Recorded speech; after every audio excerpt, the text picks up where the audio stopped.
now.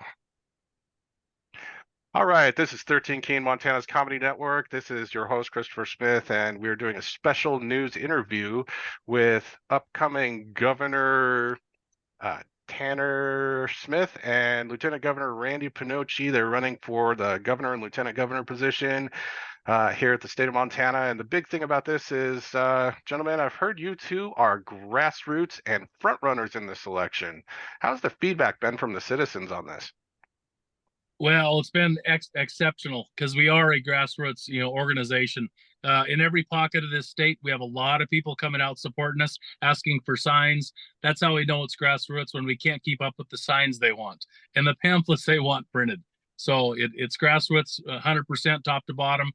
Greg has the money, we have the message, and that message is resonating with the folks. Oh, beautiful, beautiful, great message. And so how do you feel about this, Randy?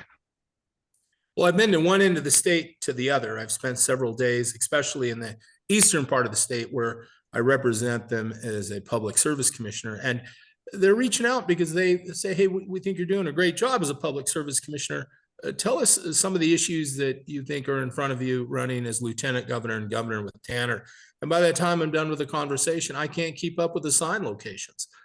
So I think that the grassroots is absolutely motivated, and that's your proof right there. I don't see any signs up for our opponent, and I've completely lost track of where the signs are because I can give them to someone and I have no idea where they're going up, but as I'm traveling, I'm seeing them everywhere. So that's a good indication. Yeah, that's amazing. So welcome to the show. We've got some questions for you two today, and the hope is that that our listeners, the 200,000 listeners that we have, can really get to know you guys. A little bit of history on our station. We've been around for 100 years. So 100 years old, 200,000 listeners. I think it's time we really start getting the news out there. First question. I think that this state is in a crisis right now. Do you agree? And in general, what is your position? Tanner? Yes, I completely concur with that. We've been in a crisis now for about 3 years. The young gal that was raped in Missoula 3 years ago from the Middle Eastern gentleman, that was a crisis for her. We have a crisis with our property taxes. That's a crisis for our pocketbooks, our parental rights, our water rights, right on down the list. We are in a crisis. And I would ask your listeners, are they better off than they were 3 years ago? And I know that I'm not, just being a normal folk out here working for a living.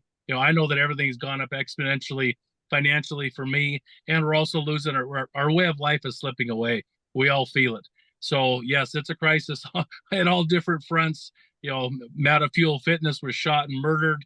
We have our women and children that are getting accosted by illegal aliens and homeless folks. And these are all things that need to be nipped in the butt, because we're going to lose our state if we don't do a course correction and change forks in the road. And so you don't feel that the current administration's handling it properly? Their inaction speaks volumes. Like I say in all my speeches, we need to treat Montana like we do our homes and our property. We wouldn't let strangers on our property without questioning them. We certainly wouldn't let these illegals and these strangers, badger our women and children. And it's no different when you take that and you just blow it up to a city or a town. We need to protect our women and children. I'm old school when it comes to that regard. And there's just a whole litany of issues. That's what got me into politics, was running for the legislature and winning, and then going to Helena. And I actually announced I was going to run for governor about 2 weeks into the session, because I saw firsthand the bad actors and the bad policies that are directly ruining our state. And we're going to be California, Washington, Oregon if we don't change course. Yeah, definitely don't want to be that. Randy, how do you feel about this? I'm your public service commissioner in the largest district in the state. I also have more hydroelectric dams than any other public service commissioner. And folks, you've noticed that your energy bills are higher than normal. In fact, they're the highest in Montana's history. And I've got some more news for you. They're going to go higher than they are. And the answer is really quite simple. If you allow me to produce more energy in Montana, I could bring the cost down. This is why I want coal units 1 and 2 back online. I need to build another hydroelectric dam or 2. If I could add a turbine at Gibson Reservoir, which currently doesn't have one, I could generate electricity. And I should have been doing this 50, 60 years ago, folks. When I bring power in from out of state, we have to pay 10 times more for it. And the truth is, we don't produce enough electricity to even supply our state. And we have record construction. We have record growth. And then they want to bring in electric cars and semis. I simply don't have the power for it. So as a result, your energy rates are going to go up. Montana could be producing far more electricity than it needs. I could bring the price down and we could be an energy exporter. And not only in electricity, we could do this with natural gas if you let me drill. I could export more of our coal. There is nothing wrong with having coal produce energy, especially with carbon capture, which has no emission at all. And I'm telling you, folks, this is a crisis mode. Your energy bills are going to go higher than they are now, and they're already the highest they've ever been. And I just don't think the governor's office has an answer for any of this. Great. Can I also add to that, Chris? Yeah, go for it. That people also need to realize that, like, when Northwestern Energy raises your rates, they're covering their losses for these attorneys that they have to hire whenever there's a case like the Laurel gas plant and Northwestern Energy gets sued. Well, then they need to hire lawyers and attorneys. Well, all that money comes out of the ratepayers' pocketbook. People need to realize that when the left sues, these corporations, whether it's a co-op or Northwestern Energy, that those attorney fees are just passed on to the consumer. Higher inputs always equals higher outputs. So people need to be keenly aware of that. Yeah, well, they certainly do like to sue, don't they? So this kind of leads into my next question. Why are you running for this position, and what do you bring to the table? That's for me. That's a good question. I bring 30 years of working in the private sector, in Montana all my life. I'm born and raised here. There are 21 different government entities that I have to answer to every day. When they say jump, I have to ask how high and where would they like me to jump to. I am in the trenches. I deal with this from a state government, having them tell me what to do every day. I'm also a father of 5 kids. I had my first wife, the mother of my first 3 kids actually passed away at 45 from alcoholism. So I have a whole life experience that a lot of people don't have. Being in the private sector, losing a loved one, raising kids, being a single parent. I'm not your textbook, multi-billionaire like our opponent in this. I'm Montana genuine, 100% born and raised, made mistakes, learn from those mistakes. And what you get is what you see. It's 100%. There's no one that loves this state more than I do. Good. And so you're definitely not from out of state. Nope. Nope. And that's why I feel this draw to do this, because this state is my home.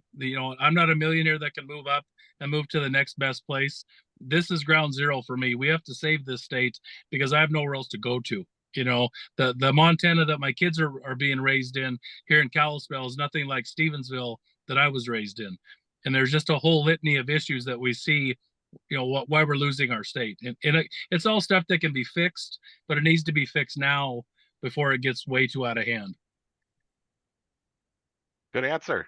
So Randy, how about you? Why are you running for the position of lieutenant governor, and what do you bring to the table?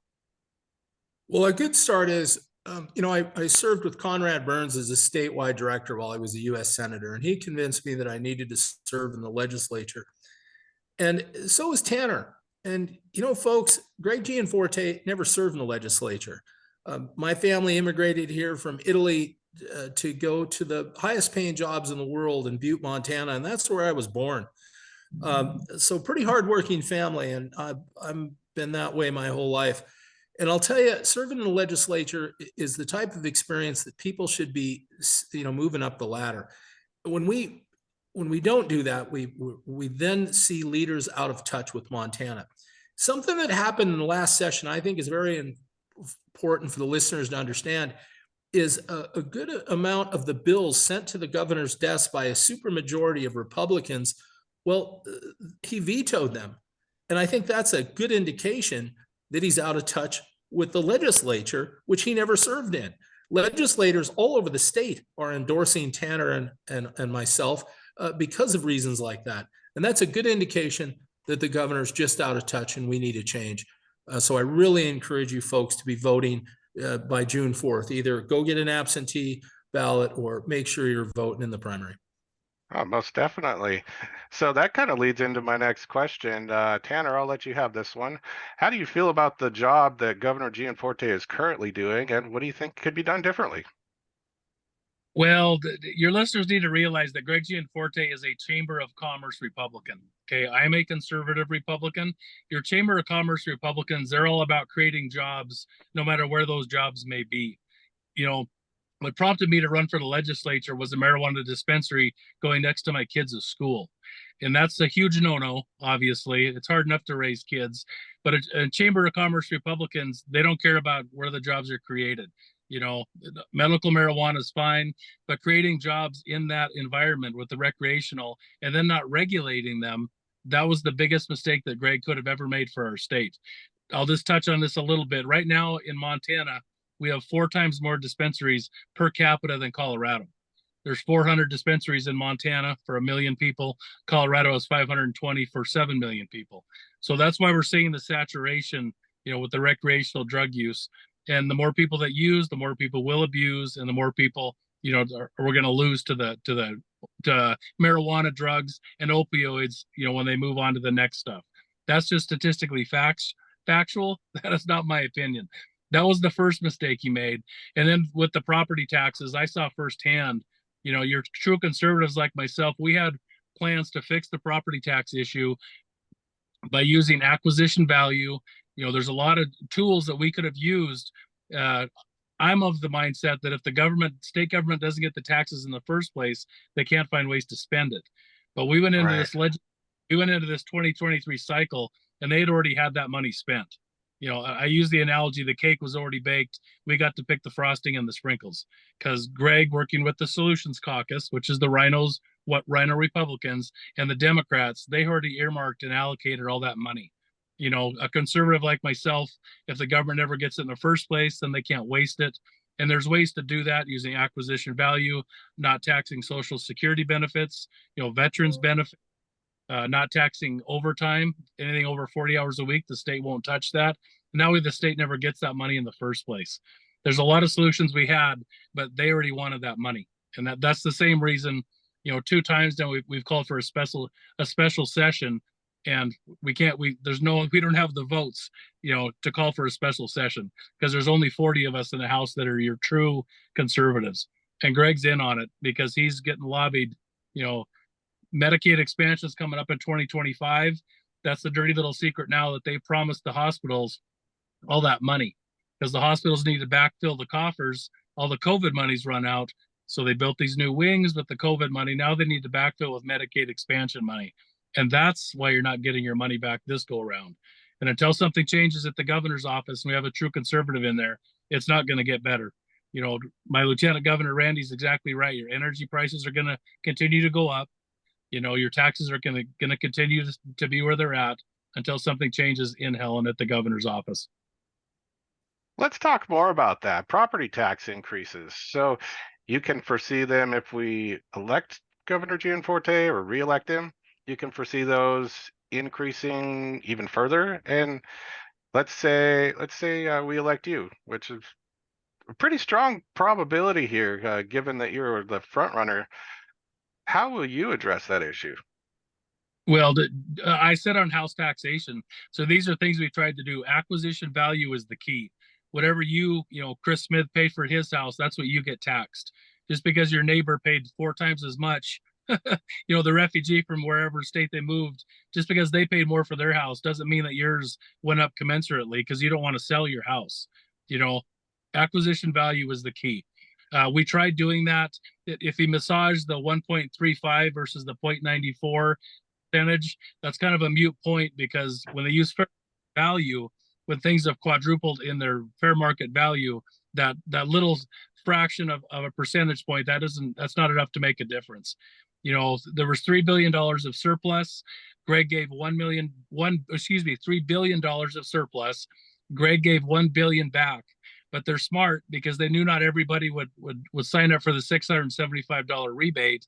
So that was $200 million that was left in the state coffers for them to spend on their NGOs and all their little have earmarked.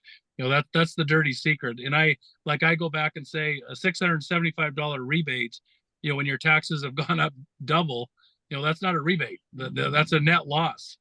People lost money. That the $675 rebate was just buying votes basically, because right away people got their tax bills and most of them went up 40%. So Yeah. it's disingenuous to say the least. But these are all things that can be fixed. We're looking at the same amount of surplus going into this next biennium. There's already about $1 billion of surplus. So that money needs to go back to the folks. I'm all for Tabor. I'm sure Randy agrees. Some kind of taxpayer bill of rights, that the minute there is overcollection of taxes, that money goes back to where it came from. If that's income tax, those people get those rebates and income tax rebates. If there's too much paid in on property taxes, that goes back to property taxes. That was the other shell game that Greg played with the property taxes, is a lot of that was income tax that was redistributed to property owners. Well, that leaves out all your renters. And you have to remember that renters aren't just 18 to 24-year-old kids.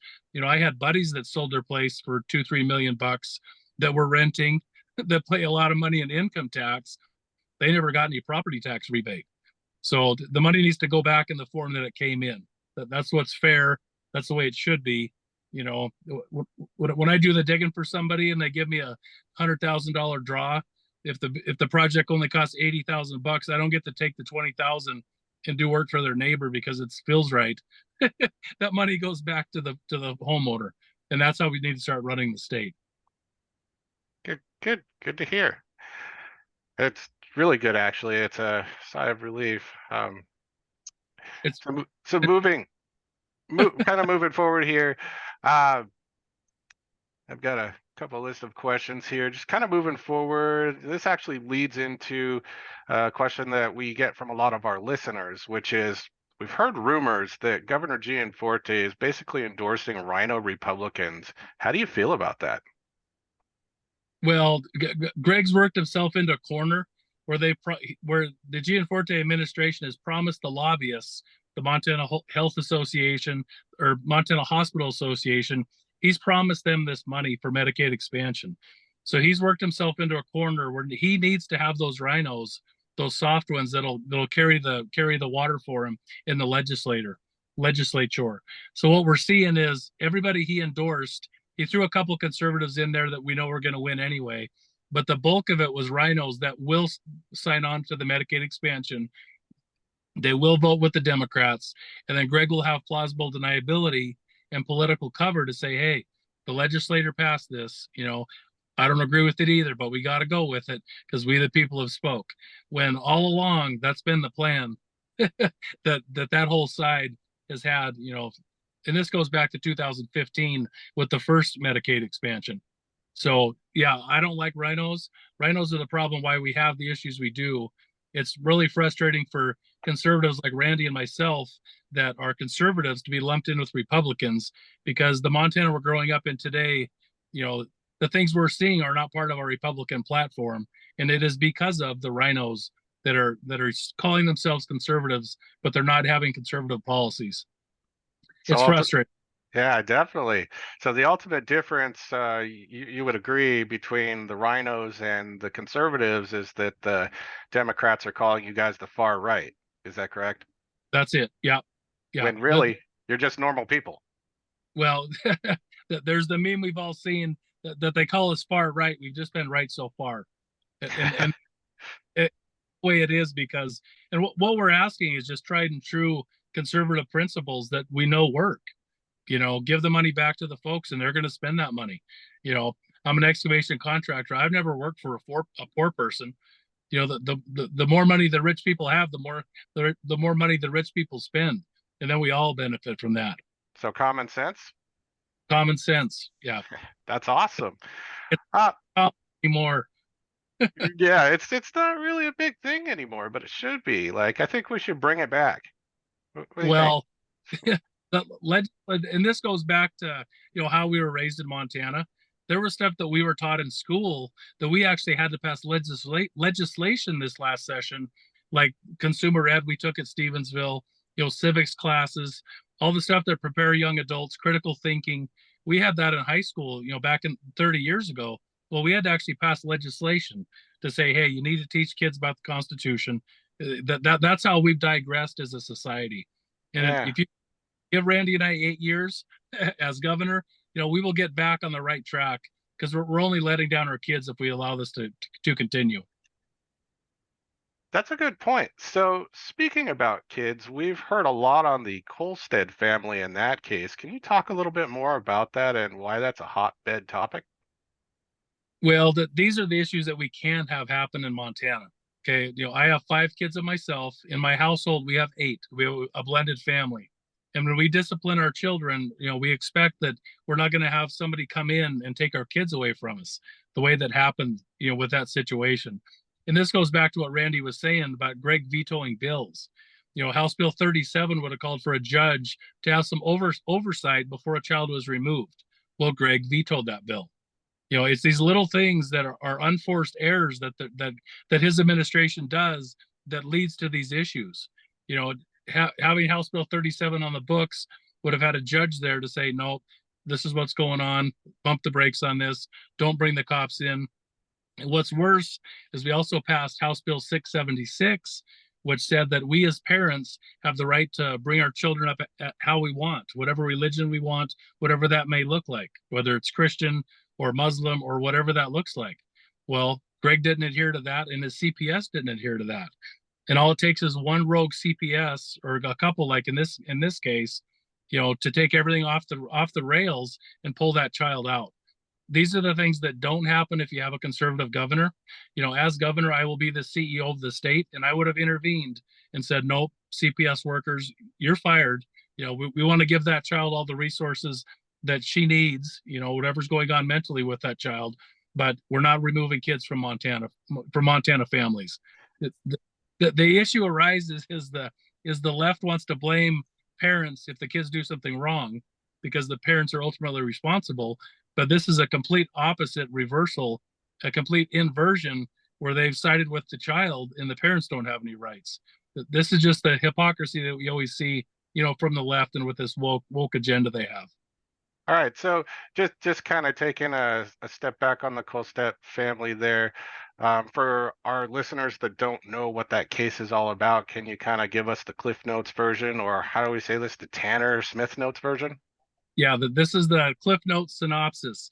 The Kolstad family in Glasgow had a 14-year-old child that was a girl, and she was at work being supported, and at her job and at school, she was trying to transfer over to be a boy. So what happened was it came to a head one day when the folks found out about this. They said, we work at your job anymore because they're condoning this behavior that we as parents don't like. So the child said she tried committing suicide. They rushed her to the hospital. Come to find out she had not drank Drano and taken, excessive ibuprofen, like she said. So at that moment right there, the CPS should have said, nope, the child lied. Go home and get disciplined by your folks. We all care about you. We all love you. We all want to do what's best for you. Let's get you the mental health we need. But what the state did was they doubled down on supporting the child and this transition. So much so that the Kolstads basically had to agree to call her a him, or else they would lose custody of their kids. And the Kolstads did exactly what I would have done. Once you're 18 and out of the house, what you do with your life is your choice. But as long as you're under our roof, as parents, what we say is the law. We have 3 daughters in our blended family.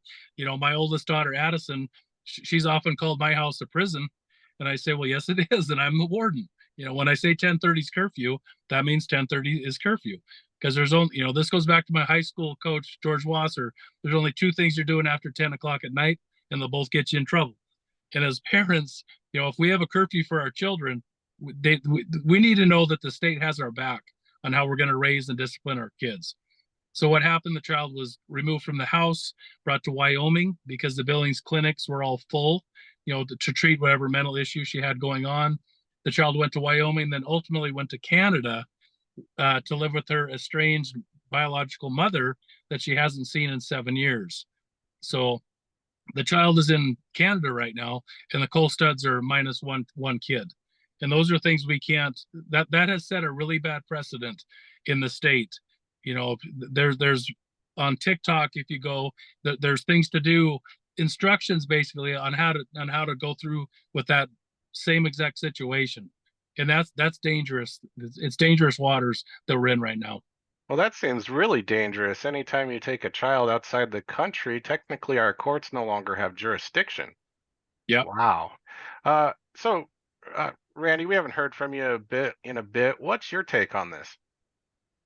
I think that the family unit in Montana is sacred ground, and we can never have law enforcement involved with parents' decisions on how they're raising their children. And I think that's exactly what we've seen here. And we need leadership to support that. And it seems to me that Greg Gianforte and Lieutenant Governor Christian Juris are in support of standing against the parents' rights here. And this is the crisis I'm talking about. And again, folks, if you Christians out there are concerned about this issue, I'm reaching out to the Christians that don't have the plans to vote in the primary. Look, it's this government's your government. You get the government you deserve. You better get out there and vote. Thank you. That's a great message, Randy. So maybe we'll touch a little bit more on that. We've also heard rumors about Christian Juris has some kind of input on this case as well. Do you know anything about that? Well, from what I heard, and I've spoken with the Colsteads, was Greg tasked Christian Juris with looking into this case. So, that adds a whole layer of other issues that we see where a lieutenant governor is looking at, private family documents. These aren't just court papers, because she's kind of circumventing the system and talking right with the CPS workers. And that's alarming as well. That's government overreach at a level we have never seen. I'd just also like to add that, when issues like this arise, as parents, if we don't have any recourse, that's another issue the Colsteads have had, is they have no other recourse with a gag order that was put on them by the judge there in Glasgow. They weren't allowed to speak to anybody. They weren't allowed to talk about this, and if I can earn the votes of the folks out there and become your next governor, this is one of the issues where you need to lead on these things. The minute that Greg or Christian talk to the attorneys, then they're not leading, they're following. And some of these issues like this are so cut and dry that as a leader, that decision is super easy to make. The child stays in Montana, period. Once our elected officials talk to attorneys first and see what's the legal ramifications on this, then they're no longer leading. Then they're listening to the attorneys. Well, then the attorneys are leading the state. And with situations like this that are so black and white and so cut and dried, we need to have a leader in Helen in the governor's office that will just stand up for the parents. That's the biggest thing. Yeah, well, in this country, parental rights are like they're king. As far as I know, parents have the ultimate right to control what happens with their children. So, kind of shifting gears a little bit here. We've been talking a little bit about, the Colstead case. We've been talking a little bit about the current governorship. Let's talk a little bit about Governor Gianforte and the water compact. We've heard that, he stood against the Republican Party in this. Is there something to that rumor? Well, yeah, he did. What he did was unconstitutional. In our Montana Constitution, everybody has a right to that water. That includes everybody of every color and every stripe. We all have a right to that water. The dirty secret behind the scenes is, Greg is a tech guy. Well, Greg, Steve Daines, Kevin O'Leary from Shark Tank, they're proposing a data center in Polson, because they want a data center which is all your computers, Bitcoin mining. Imagine a big concrete structure just lined with computers. Well, I think the seed was started years ago because Kerr Dam, now that the Indians control that, the tribal government controls it. Well, that data center is in the forefront again, and no one in Lake County wants it. This is the issue that you have with Chamber of Commerce Republicans that just care about making money and not care about the farmers and ranchers that need that water. The water compact was bad policy from the get-go. We saw it last year with Flathead Lake being 3 feet lower. That is because energy keepers in the tribal government, they now have 12,700 cubic feet a second legally in paper that they can now exercise that right, and that's what they did. That's why you lose the 2 feet, right out of Flathead Lake. And it just all goes back to bad policies. When your adversary tells you what they want to do, and this is the tribal government using the liberal lawyers when they say they want to take their land and water back, well, you need to listen to what they say. Everything worked fine for 90 years. Now, the first year they managed it, we had flooding, which damaged people's things, crops, docks, all that stuff. And now last year it was 3 feet lower. So 90 years of things working swimmingly, but Montana Power was in control, and then PP&L. Well, their 2-year track record is not good. Compact is just bad policy. And we also see the water rights being taken with the Shutter case in Gallatin County. That's another big thorn in the side over in the east. The Shutters had their own private property. They were leasing state school trust land adjacent to them. They diverted water from their property onto state land, paid the state a commensurate amount because it's in agriculture now. Well, the state sued them for water rights. And this happened under the Bullock administration. And Greg, on day one, if you have a conservative governor, I would have dismissed that lawsuit, because your governor's the CEO of all of these entities, DNRC, CPS, all the issues that we're talking about could have all been alleviated by saying, nope, dismiss that case. The state of Montana is not going after folks' water rights. Greg allowed it to go all the way to the Montana Supreme Court, which of course they're liberal, and they agreed with that judgment. And now the Shutters are now having to fight for their water rights, which they've lost. Wow. It gets worse, because as governor, you're chairman of the land board, and the land board could have weighed in at any time on this as well, and he chose not to. This is just, once again, inaction or complete, aiding and abetting of these bad actors and entities, whether it's the federal government using the tribes to take water rights, or Montana DNRC using their power, to take water rights away from folks. These are all things that should not be happening. Yeah, definitely. I own my water rights on my property, so that completely resonates with me. So You is think you yeah, I think you think I do.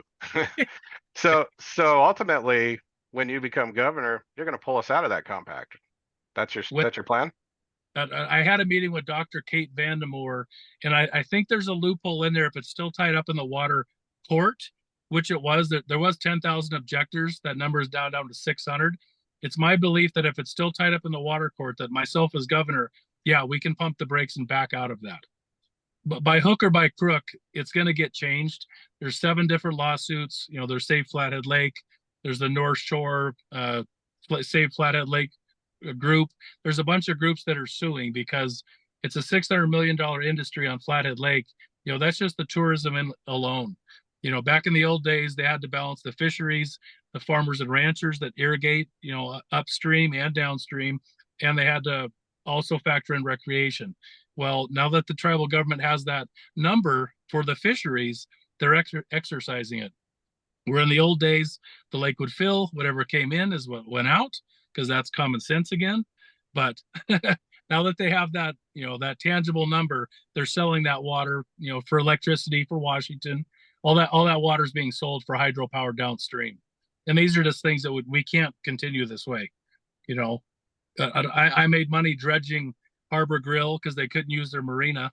They sat on fuel last year because boats couldn't get in. So luckily our county commissioners are giving us permits to take the bottom of the Flathead Lake 3 feet lower to try to alleviate these issues.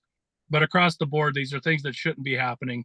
When there's 90 years of precedent, the tribal government and energy keepers should be adhering to that and doing their due diligence to be a good neighbor, but they're not. All right, that sounds like some more common sense there. It is. It's really a common sense solution to solve all Right. All right. So just kind of looking at some of the questions we have on our agenda and our time schedule here. One of the things that our listeners often talk to us about too, they seem pretty concerned, is the amount of illegal aliens versus citizens, and our state basically being used as a sanctuary. What's your position on that? Well, my position has never changed. They're leaving on week 1. I will issue an executive order because it is an emergency, declaring an emergency. When we have drunk drivers, legal aliens around Bozeman, we have 2 illegals up here in Marion at the Hilltop stabbed each other. drop charges. Well, our sheriff deputies, who are friends of mine, they had no ICE to bring those folks to. So on week 1, I will declare a state of emergency, because here's a fact that if those people aren't here, then they can't do harm on us. Right. Whether it's men getting raped. So even the liberals can't argue with that. If they're not here, then they can't raise hell on us. What I'm going to do is, if the federal government won't do their job, I will do that here in Montana. I had House Bill 959 that I tried to get across the finish line this last session, which that was more directed for homelessness, because we had quite a homeless problem here in Kalispell. But we need to have laws on the books where law enforcement can arrest these folks, fingerprint them, detain them for a week, and then say, we're going to give you a bus ticket wherever you want to go. Then we have a record of who was here, and then deport them back to whatever country they came from, or at a minimum, get them out of our state. It's the same way we would have our property. We don't just let illegals camp on our property for the goodness of it. It's not a matter of being Christian, but it's a matter of, it's suicide for us as a community if we allow these bad actors in here. Without borders, language, and culture, we don't have Montana. Yeah, I think countries are often defined by their borders, and if the borders are real weak, those countries are kind of weak. So we've heard that a lot, and I know personally of stories that I've heard here in the state where, for instance, we had a local law enforcement officer a couple of years back. She was sexually assaulted at the fair by a worker who was an illegal alien, I believe. I could be wrong, so don't quote me on that, but um, that's kind of the point, is when we've got, these immigrants, illegal aliens, whatever you want to call them, coming across the border illegally instead of following the legal process. Yeah, it kind of does, in my opinion, cause a problem.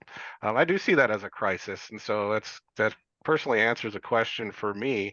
Um, so if when elected, your policy would be just to put them on a bus and send them wherever they want to go. Um, would part of that policy maybe include sending them to the border to potentially apply to become legal status? Yeah, I could see that solution. They need to go back where they came from. Right. That's cruel. Well, you need to think of life as this: is we're the victims. Those folks that have came here, they're not the victims. We're the victims that have to deal with it. And one of our women or children getting raped, like that has happened in Montana. That's one too many. We're gonna have a zero tolerance on this stuff, because we Agreed. can't. It's not safe.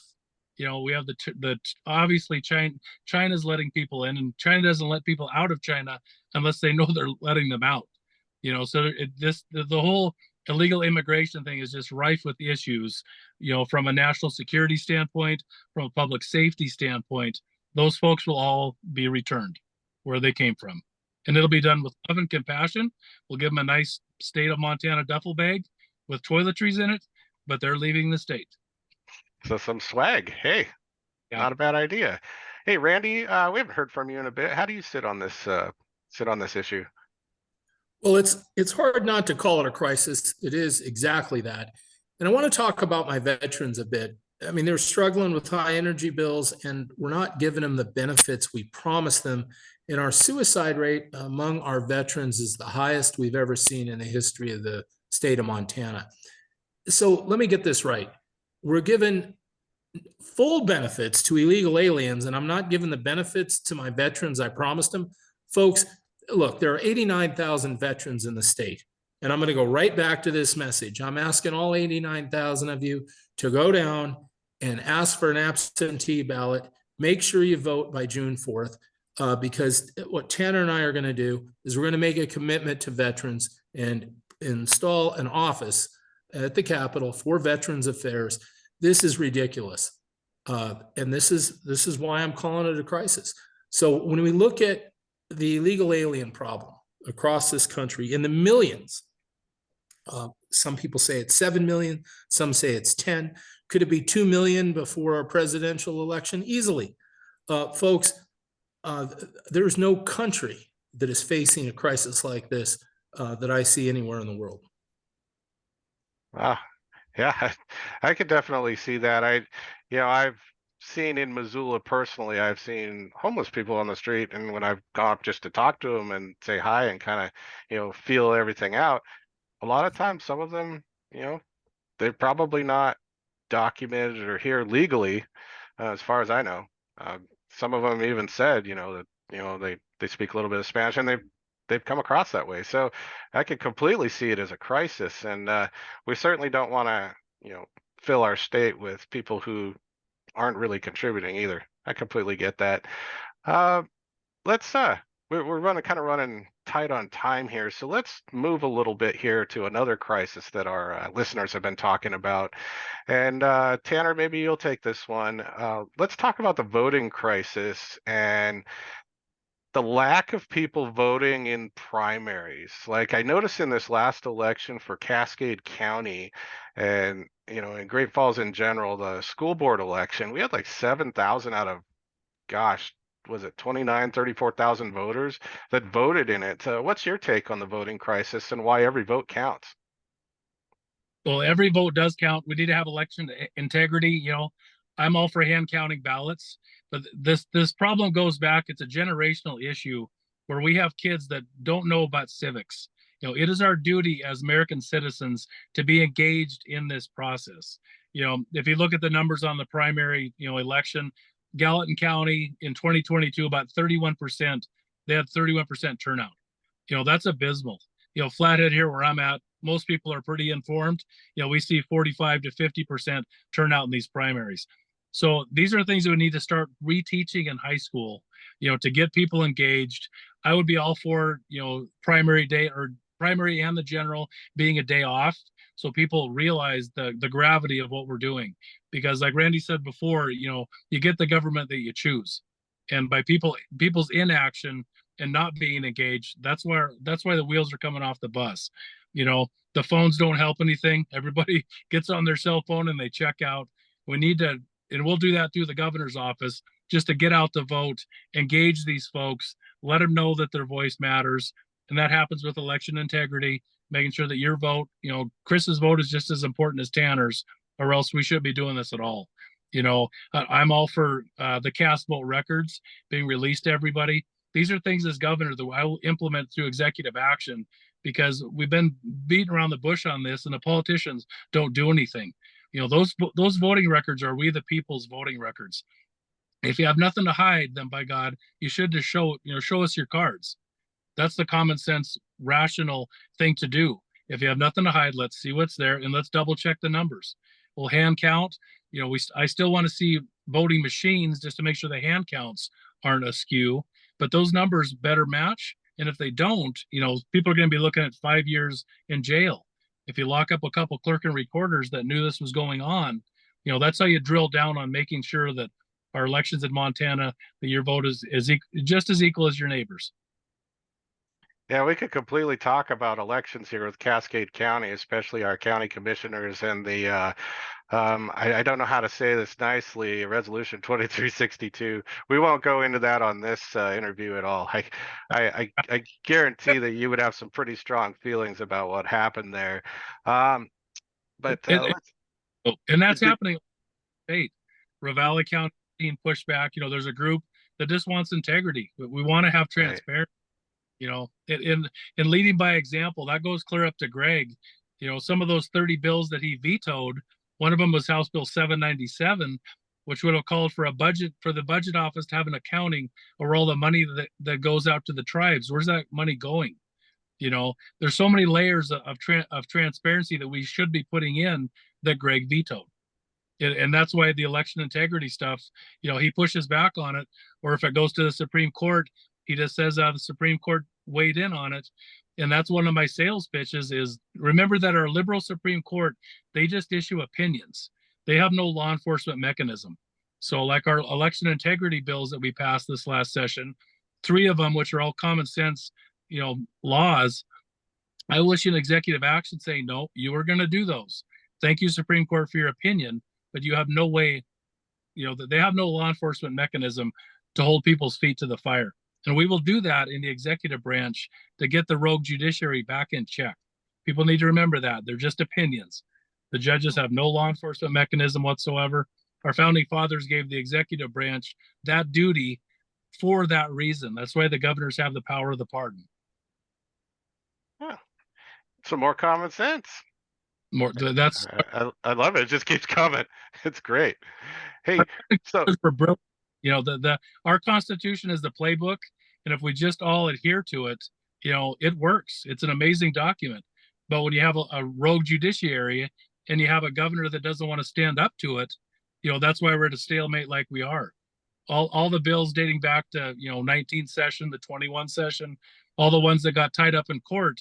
Well, if you have a governor that has some fortitude to say no, that's what the will of the people said. Thank you for your opinion, but we're doing this. beautiful. Hey, so Randy, what's your take on?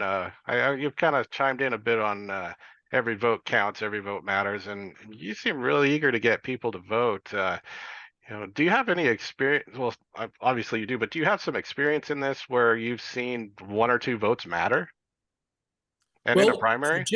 Jim Whitaker's running a race against Ed Buttrey, and that's a great race to take a look at because it's a classic rhino being someone who votes with the Democrats all the time. And Jim Whitaker served in the legislation a few years back.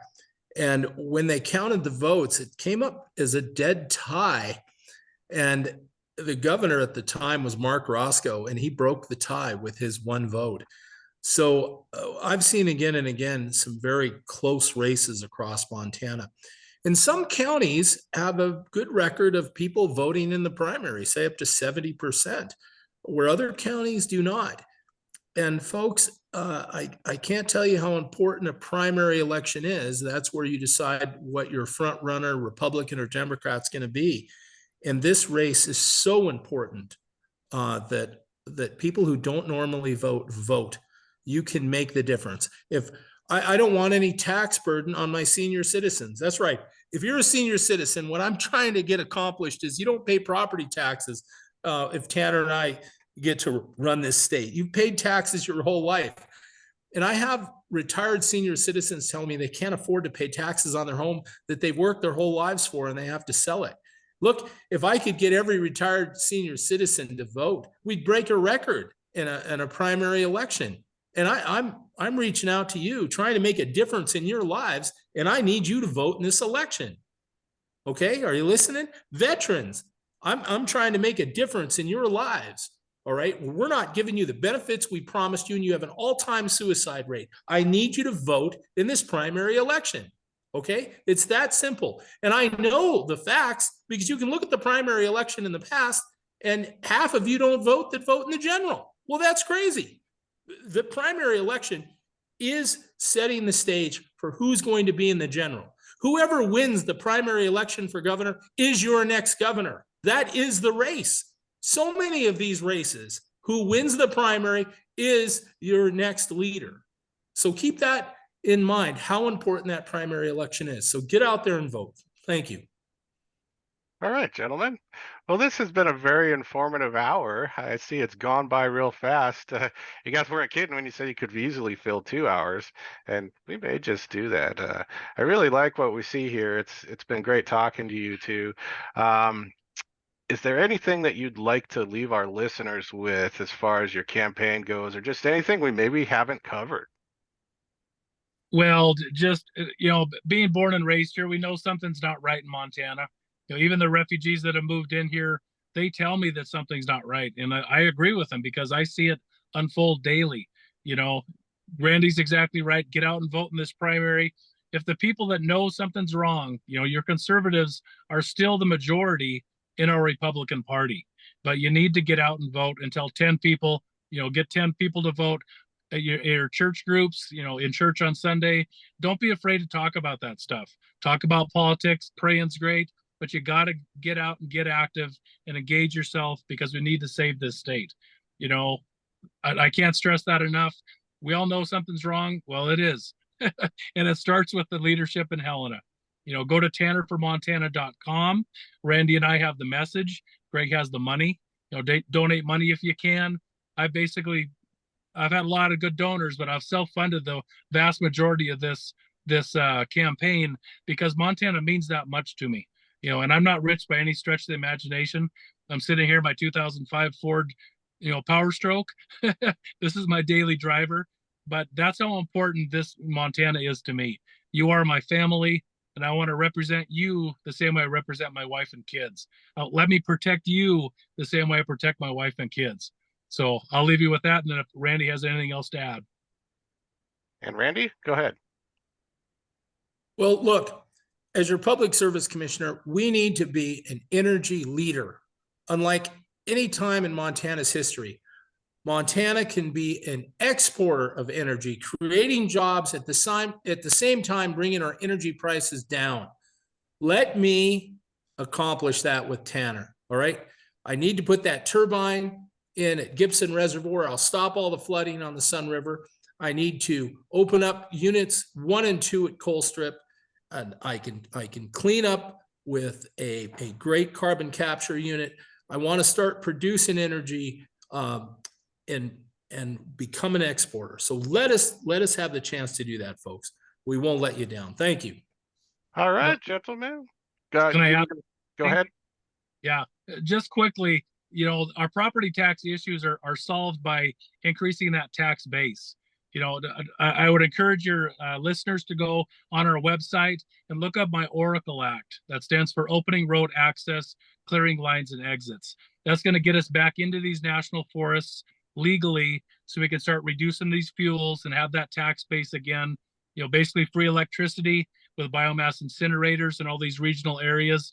Randy and I have big plans and, big plans with the energy stuff, and all that's a rising tide lifts all boats. So once we get that tax base back the way it was, Montana will be way better off. Wow, that sounds great. All right, gentlemen. Well, being the four and front runners in this race on a grassroots campaign seems to be a really important factor in this. And thank you both for being present today to be able to do this interview. We're most appreciative here at the station. Anytime you guys want to be on, feel free to reach out to us, let us know. It sounds like it's going to be something going forward too. I have a good, strong feeling that in this primary, you guys are going to beat out, the current governor. I just have a feeling you kind of resonate with the public, but hey, we'll let the public be the judge on the 4th, correct? Absolutely. Yeah, let's try to do a radio show on election day for sure. So. Oh, that'll be fun. All right, absolutely. Gentlemen. And with that, this is Christopher Smith with 13 KEIN, Montana's comedy network, and 13 KEIN News, bringing you the most up-to-date interviews. And with that, we'll catch you folks later. Have a good day. Thank you.